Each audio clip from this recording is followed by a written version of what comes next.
بسم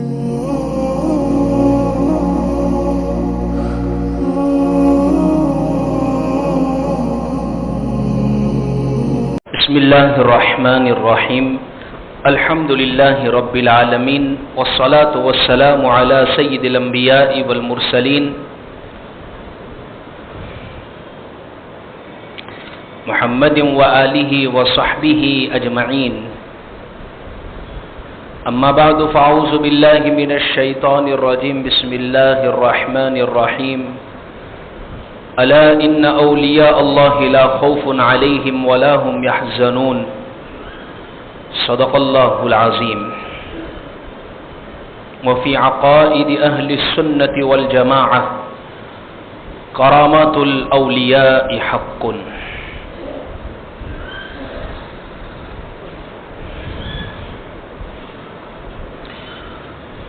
علامہ اقبال نے ایک موقع پر کہا ہے کہ کوئی اندازہ کر سکتا ہے اس کے زور بازو کا، کوئی اندازہ کر سکتا ہے اس کے زور بازو کا، نگاہ مرد مومن سے بدل جاتی ہے تقدیریں.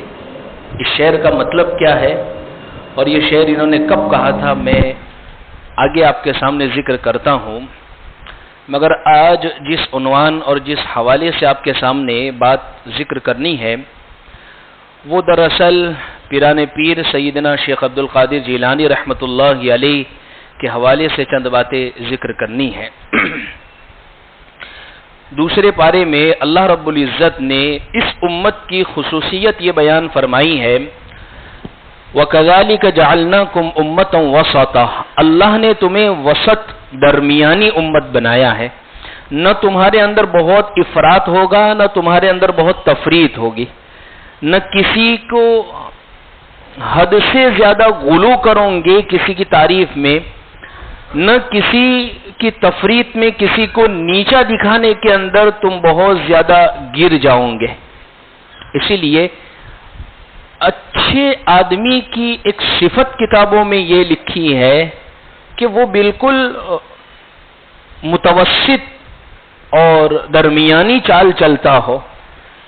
بعض لوگوں کی یہ عادت ہوتی ہے کہ جس سے محبت ہے اس کے تعریف کے پل ایسے باندھتے ہیں کہ اگر اس کے اندر کمیاں بھی ہیں وہ بھی نظر نہیں آتی ہے، اور بعض لوگ جب کسی سے نفرت کرتے ہیں تو اس کی اچھائیوں کا بھی انکار کر دیتے ہیں.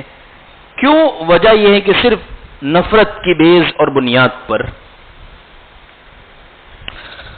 تو اس لیے عزیز بزرگوں، اللہ رب العزت نے جو ہمیں امت وسط جو بنایا ہے، امت درمیانی جو بنایا ہے، اس امت کا خاصہ اور اس امت کی خصوصیت یہ ہے کہ یہ کبھی بھی غلو کے اندر اور کبھی بھی یہ تفریط کے اندر نہیں پڑے گی. ورنہ یہود و نصارہ نے اپنے نبیوں کے ساتھ جو معاملہ کیا ہے وہ معاملہ یہ ہے کہ انہوں نے افراط اور تفریط کا معاملہ کر دیا ہے. یعنی حضرت عیسیٰ علیہ السلام کو اتنا بڑھایا کہ یوں کہہ دیا کہ عیسیٰ علیہ السلام تو اللہ کے بیٹے ہیں. نعوذ باللہ. قل هو اللہ احد اللہ الصمد لم یلد ولم یولد ولم یکن له کفوا احد. اور یہود نے موسیٰ علیہ السلام کی شان کو اتنا گھٹایا اور اتنی تفریط کی ہے کہ اللہ کی پناہ، عام انسان سے بھی حضرت موسیٰ علیہ السلام کو انہوں نے گھٹا دیا اور بہت گستاخیاں کی حضرت موسیٰ علیہ السلام کی شان میں. لیکن اس امت کو اللہ رب العزت نے امت وسط بنایا ہے. تو اس لیے ہماری یہ تعلیم ہے، ہماری یہ تربیت کی گئی ہے، اور ہمیں حدیثوں کے اندر، کتابوں کے اندر یہ بتایا گیا ہے کہ انزل الناس منازلہم، جس انسان کا جو مقام ہے، جو مرتبہ ہے، اس کو اس کے مقام اور مرتبے تک رکھو، نہ اس کو اس سے زیادہ بڑھاؤ، نہ اس کو اس کے مقام سے اور زیادہ گراؤ یا اس کو اس کی شان میں کمی اور کوتاہی کرنے لگ جاؤ.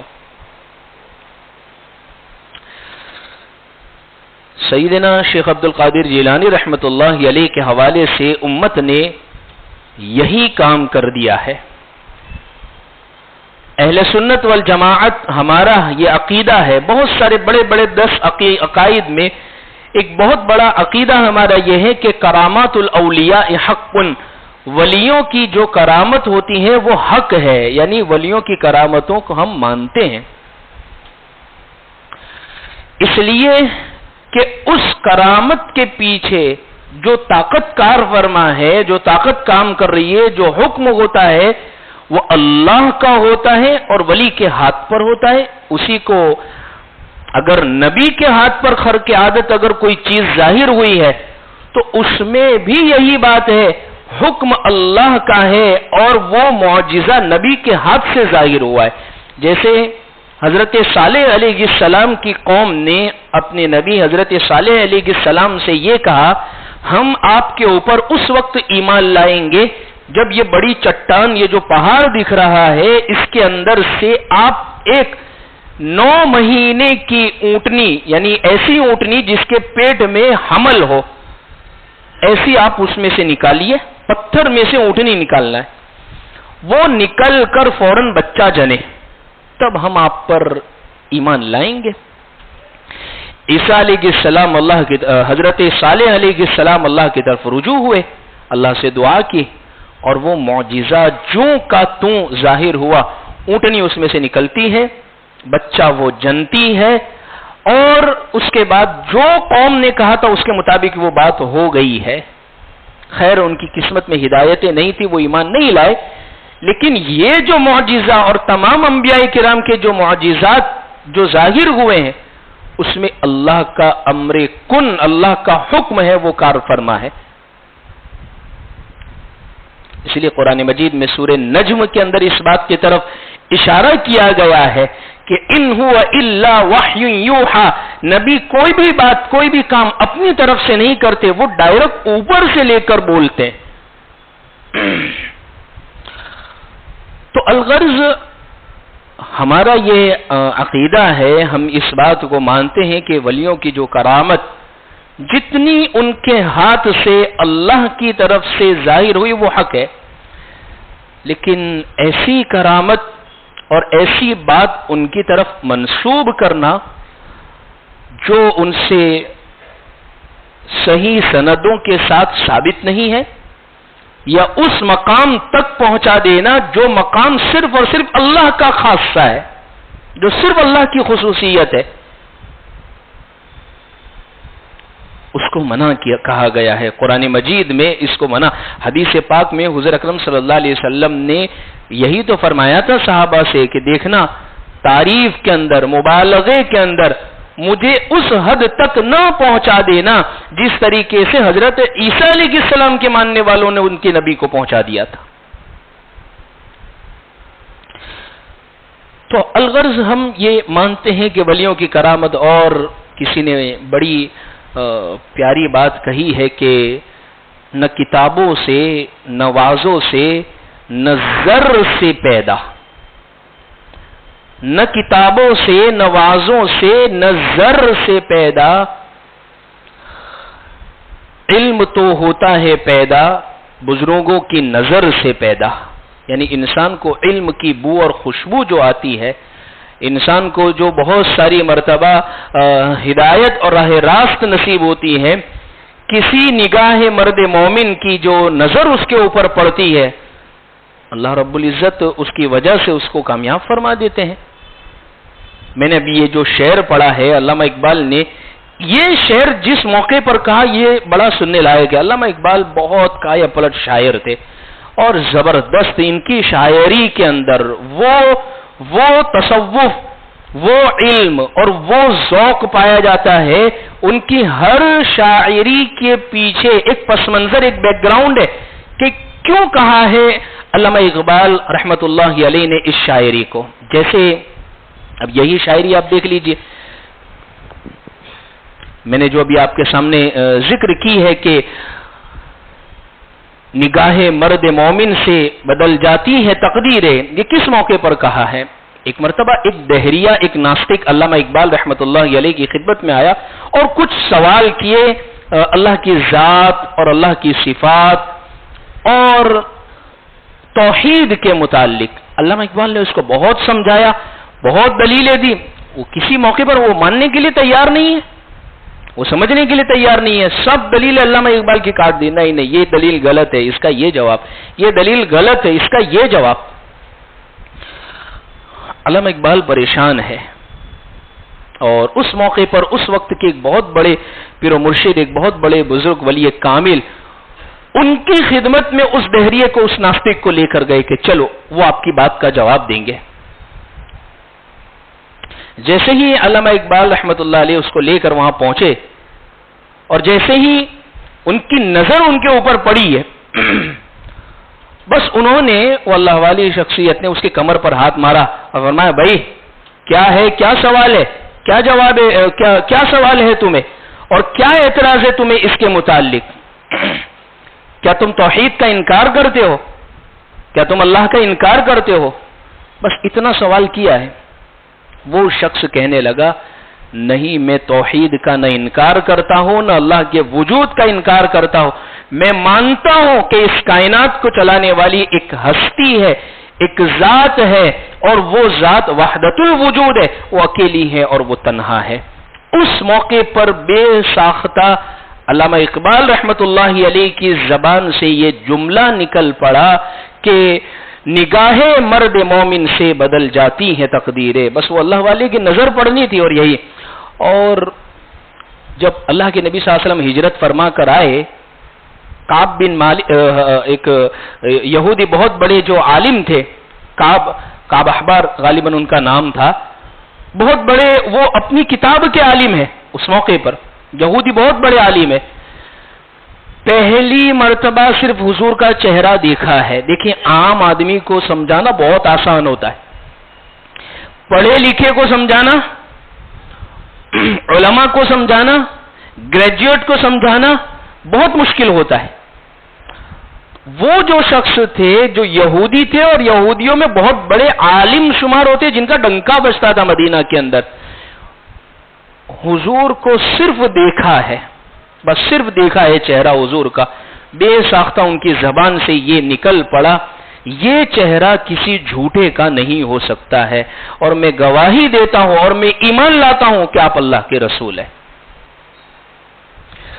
بتلانے کا مقصد یہ ہے کہ نگاہ مرد مومن سے بدل جاتی ہے تقدیریں، ولیوں کی نگاہوں کے اندر، اللہ والوں کی نگاہوں کے اندر حقیقت میں وہ تاثیر ہے، لیکن میں بار بار آپ کے سامنے ذکر کر رہا ہوں، اللہ نے ان کا جو مقام رکھا ہے، اللہ نے ان کو جو مرتبہ عطا فرما رکھا ہے، اس مقام اور اس مرتبے تک ان کو رکھنے کی ضرورت ہے۔ اس سے آگے یا ان کے مرتبے کو اس سے آگے بڑھانا، یہ بعض مرتبہ اللہ کی شان میں یوں سمجھ لیجئے نقص اور کمی تک انسان کو پہنچا دیتا ہے، جو صرف اللہ کا خاصہ ہے، اللہ کی خصوصیت ہے۔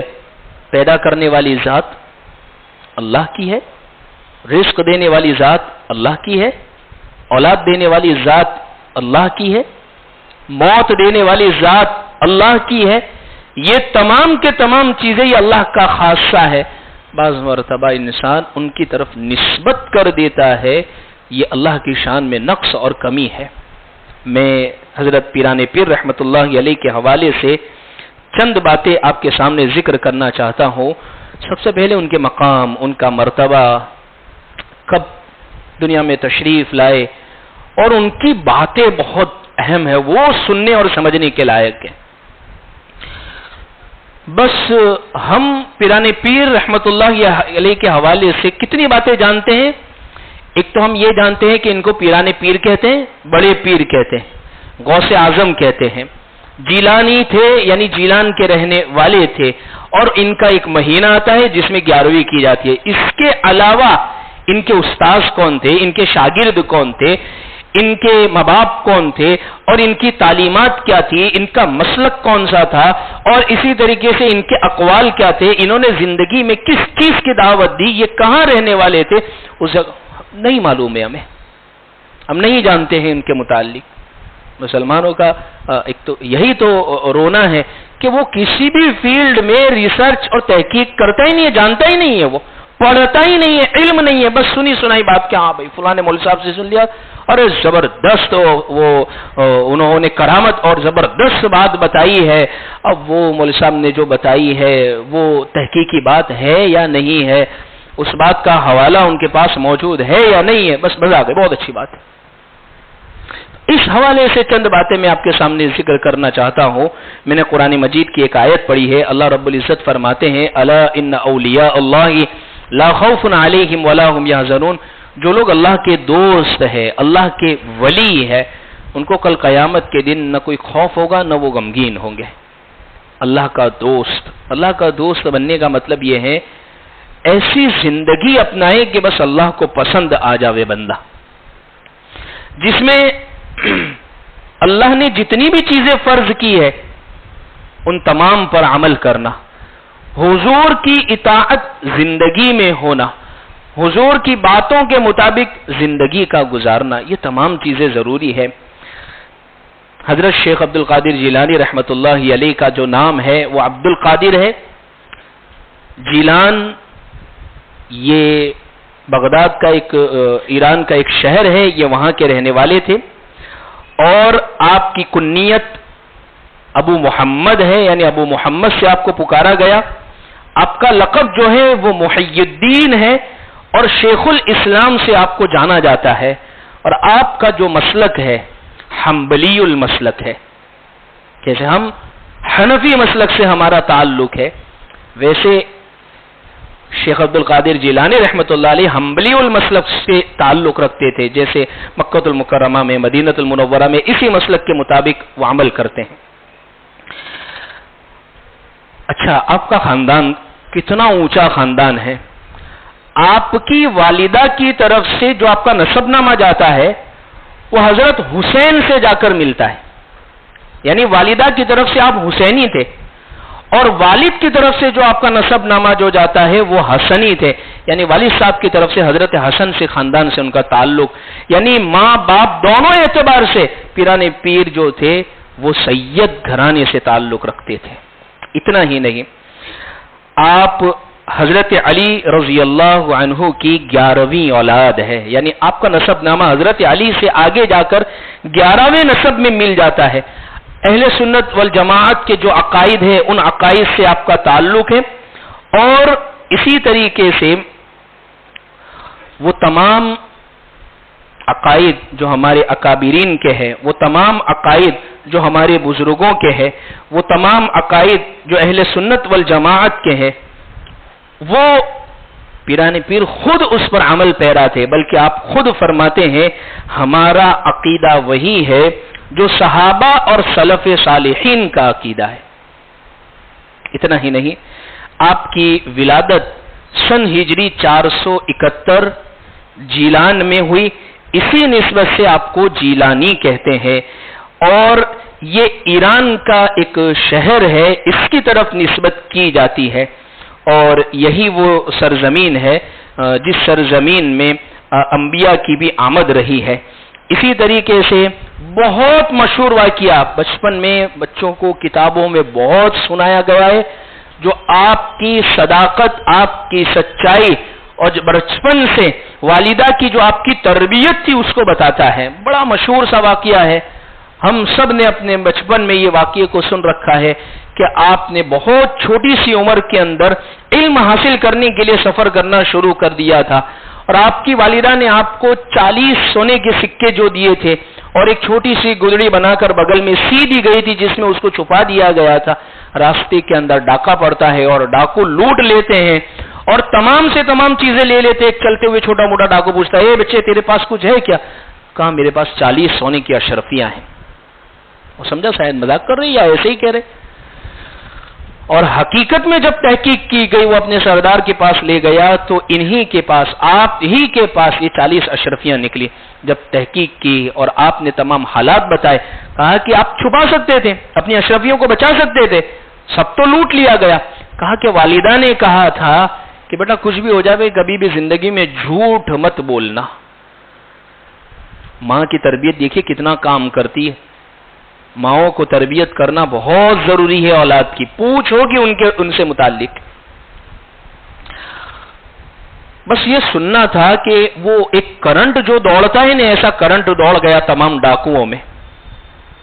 یہ بچہ اپنی ماں کی اتنی سنتا ہے، اور ہم جس پروردگار نے ہمیں کھلایا، جس پروردگار نے ہمیں تمام چیزیں عطا فرمائی ہیں، ہم اس کی کتنی نافرمانی کے ساتھ زندگی گزار رہے. یہی واقعہ سبب بنا ہے ان تمام ڈاکوؤں کے توبہ کرنے کا. یعنی بچپن ہی سے اللہ نے آپ سے وہ تمام خدمات لی ہے. اسی طریقے سے پیران پیر رحمت اللہ علیہ نے ابتدائی تعلیم کہاں سے حاصل کی؟ امام ذہبی کے متعلق یہ ملتا ہے کہ بغداد کے اندر ہی حاصل کی ہے، اور آپ کے بہت بڑے بڑے اساتذہ رہے ہیں، جس میں ابو غالب احمد بن مظفر، اور اسی طریقے سے ابو القاسم بن بیان، جعفر بن احمد شراج، یہ آپ کے بڑے بڑے اساتذہ. اس وقت یہ بڑے بڑے محدثین تھے، یہ حدیث کی کتابوں کے بڑے ماہر تھے، اور آپ کے شاگردوں کے اندر بھی ایک بہت بڑے بڑے سارے شاگرد پائے جاتے ہیں. خیر، عجیب اتفاق آپ دیکھیے،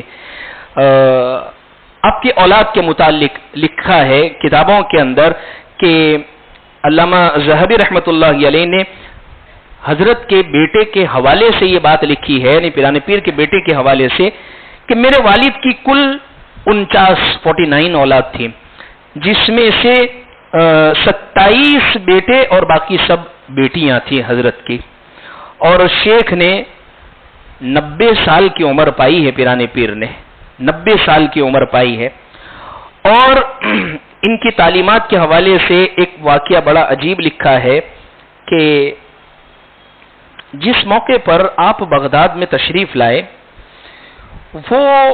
وہ زمانہ تھا کہ اس زمانے کے اندر ایک بہت بڑے بزرگ اور اللہ والے وہ وہاں سے رحلت فرما گئے. ان کے علم کا ایک ڈنکا بجتا تھا، امام غزالی رحمت اللہ علیہ کا، ان کے علم کا. انہوں نے وہاں سے اس زمانے میں رحلت فرما لی، وہ دوسری جگہ چلے گئے، اور پیران پیر کا یہاں پھر آنا ہوا.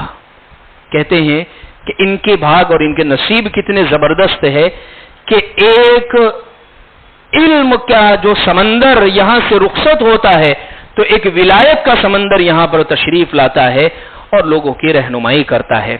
آپ کے چند اقوال کہتے ہیں نا، فارسی زبان میں ایک شعر ہے، گفتے او گفتے اللہ بوت گرچہ از حلقوں میں عبداللہ بوت، کہ ان کا کہا ہوا اللہ کا کہا ہوا گرچہ مخلوق کی زبان سے ادا ہوا. اللہ والوں کی باتیں بھی بڑی پیاری ہوتی ہے. سنیے کیا فرماتے ہیں پیران پیر. فرماتے ہیں بادشاہ ایک ہی ہے، نقصان پہنچانے والا وہی ایک ہے، نفع پہنچانے والا وہی ایک ہے، حرکت دینے والا وہی ایک ہے، سکون دینے والا وہی ایک ہے، مسلط کرنے والا وہی ایک ہے، مسخر کرنے والا وہی ایک ہے، دینے والا وہی ایک ہے، روکنے والا وہی ایک ہے، خالق وہی ہے، روزی پہنچانے والا وہی ہے، اور یعنی وہی اللہ عز و جل ہے.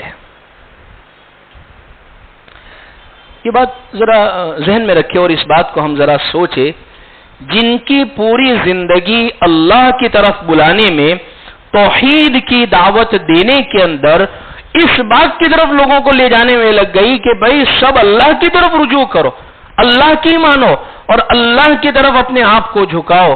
امت نے ان کی سوانے اور ان کی زندگی کے ساتھ کیا کر دیا، ان کو کس مقام تک پہنچا دیا. اتنا ہی نہیں، شیخ فرماتے ہیں ساری مخلوق عاجز ہے، یعنی کسی کے بس میں کچھ نہیں ہے، کوئی تجھے نفع نہیں پہنچا سکتا ہے، کوئی تجھے نقصان نہیں پہنچا سکتا ہے، سب کے سب حق تعالی جل شانہ کے ہاتھ میں ہے. حضرت فرماتے ہیں اصل محرومی کیا ہے؟ بعض مرتبہ ہم یہ سمجھتے ہیں یہ چیز مجھے نہیں ملی تو میں تو بڑا محروم ہوں، فلانا عہدہ نہیں ملا میں بڑا محروم ہوں، مال نہیں ملا میں بڑا محروم ہوں. حضرت کس کو فرماتے ہیں کہ سب سے بڑی محرومی کیا؟ فرماتے ہیں اپنے آقا کی خوشنودی سے محروم ہے وہ شخص جو اس کے حکموں کے مطابق زندگی نہ گزارے، جس چیز کا آقا حکم دے وہ اس کو بجا نہ لاوے اور اس کی نافرمانی میں مشغول رہے. یہ انسان کی سب سے بڑی محرومی کی بات ہے. یہ ہے سب سے بڑی محرومی کہ اللہ نے ہمیں کوئی بات کے کرنے کا حکم دیا ہے اور ہم اس کو بجا نہیں لا رہے ہیں۔ اسی طریقے سے حضرت فرماتے ہیں کہ اے کذاب، یعنی فرماتے ہیں اے جھوٹے، تو نعمت کی حالت میں خدا کو محبوب سمجھتا ہے، لیکن جب بلا یعنی مصیبت آتی ہے تو بھاگ کھڑا ہوتا ہے۔ گویا اللہ جل جلالہ تیرا محبوب تھا ہی نہیں، بندہ تو آزمائش کے وقت ہی ظاہر ہوتا ہے۔ حقیقت میں بات یہی ہے، امتحان اور آزمائش کے وقت ہی انسان کا پتہ چلتا ہے۔ عند الامتحان یکرم الرجل او یہان، کہ جب انسان پر آزمائش آتی ہے تب اس کا اصل چہرہ سامنے آتا ہے کہ بھئی یہ ساتھ دینے والا ہی، کھڑے رہنے والا ہی، یہ باغ کھڑا ہونے والا ہے۔ نعمت آئی تو بہت شکر گزاری کے اندر زبانیں کھل رہی ہے، اور جیسے ہی نعمت چھین گئی تو اللہ سے شکوے شکایت کہ اللہ آپ کو ہمارا ہی گھر ملا تھا، ہم ہی ملے تھے، ہمارے ہی ساتھ یہی ہے۔ ارے جس اللہ نے نعمت کے دہانے تیرے اوپر کھول دیے، اس اللہ کو تو ایسے پکارتا ہے۔ حضرت آگے فرماتے ہیں آزمائش یہ انسان کی زندگی میں ضروری ہے، اور کیوں ضروری ہے فرماتے ہیں آزمائش اور امتحان ہونا ضروری ہے، خصوصاً دعویٰ کرنے والوں کا۔ اگر امتحان اور آزمائش نہ ہوتی تو بہت ساری مخلوق تو ولی ہونے کا دعویٰ کرنے لگ جاتی، نہیں ہے؟ اگر امتحان نہ ہوتا، اللہ کی طرف سے آزمائش نہ ہوتی، انسان بہت اچھی زندگی گزار رہا ہے۔ آزمائش نہیں ہے، آزمائش میں بھی وہ یوں کہہ رہا ہے۔ ایوب علیہ السلام پر آزمائش آئی، کیسا حالات آئے، کیسی تکلیفیں گزاری، پورا جسم اور گھر بار بیوی بچے اولاد سارے کے سارے تکلیف میں مبتلا ہے، ساری کی ساری چیزیں آزمائش ہے، لیکن اللہ پوچھ رہا ہے ایوب کیسے ہو؟ اللہ آپ کا احسان ہے، اللہ ہم آپ کے شکر گزار ہیں۔ ارے کون سی نعمت ہے ہمارے اوپر؟ تو چلیے مان لیجئے کاروباری تکلیف ہے، عورت ہے تو اولاد نہیں ہوگی اس کے یہاں پر، اس کے علاوہ تو بہت ساری گھر کی چھت ہوگی، 2 وقت کھانا مل رہا ہوگا، زندگی میں سکون ہوگا، رات کو نیند آ جاتی ہوگی، سڑکوں پر نہیں سو رہے ہوں گے، یہ سب ہونے کے باوجود بھی اللہ سے شکر، اللہ مگر اس کے جیسا تو نہیں ملا نے۔ اسی لیے فرمایا حدیث پاک میں پیارے آقا صلی اللہ علیہ وسلم نے نعمتوں کے معاملے میں اپنے سے کمتر لوگوں کو دیکھو، اور عبادت کے معاملے میں اپنے سے بڑے ہوئے لوگوں کو دیکھو گے تو توفیق بھی ملے گی اور شکر کی توفیق بھی ملے گی، عبادت کی توفیق بھی ملے گی اور شکر کی توفیق بھی ملے گی۔ لیکن اگر اس کا الٹا کر دیا، ناشکرے بھی ہو جاؤں گے اور بے صبرے بھی ہو جاؤں گے۔ اللہ ہمیں صحیح معنی میں پیرانے پیر رحمت اللہ علیہ کے فیض سے، ان کی کتابوں سے، ان کی زندگیوں سے صحیح معنی میں ہمیں فیض حاصل کرنے کی توفیق نصیب فرماوے۔ دیکھیے وہ اللہ والے تھے، انہوں نے اپنی زندگیاں ایک مثالی گزار دی ہے، ایک مثالی گزار دی ہے۔ ان مثالی زندگیوں کو ہمیں مشعل راہ بنا کر ان کے مطابق دیکھیے، ان کی زندگی کا ایک بہت بڑا سبق توحید، ان کی زندگی کا دوسرا بہت بڑا سبق کبھی بھی جھوٹ نہیں بولنا، ان کی زندگی کا تیسرا بہت بڑا سبق کیسے بھی حالات آ جاوے کبھی بھی اللہ سے شکایت نہ کرنا، ان کی زندگی کا چوتھا سب سے بڑا سبق کاروبار کے اعتبار سے تمہیں کبھی بھی کتنی بھی تکلیف میں آزمایا جاوے تمہارا دل ہمیشہ اللہ کی طرف، اللہ ہے بہترین کرنے والا۔ بہت بڑا ان کا کاروبار میں نقصان ہوا، پھر خبر آئی کہ نہیں وہ صحیح سالم ہے، کوئی نقصان نہیں ہوا، لیکن انہوں نے جب دل کی طرف جھانکا دل میں کوئی پریشانی نہیں، بھئی یہ چیز تو ہوتی رہتی ہے۔ تو یہ ان کی زندگی کے سبق ہے۔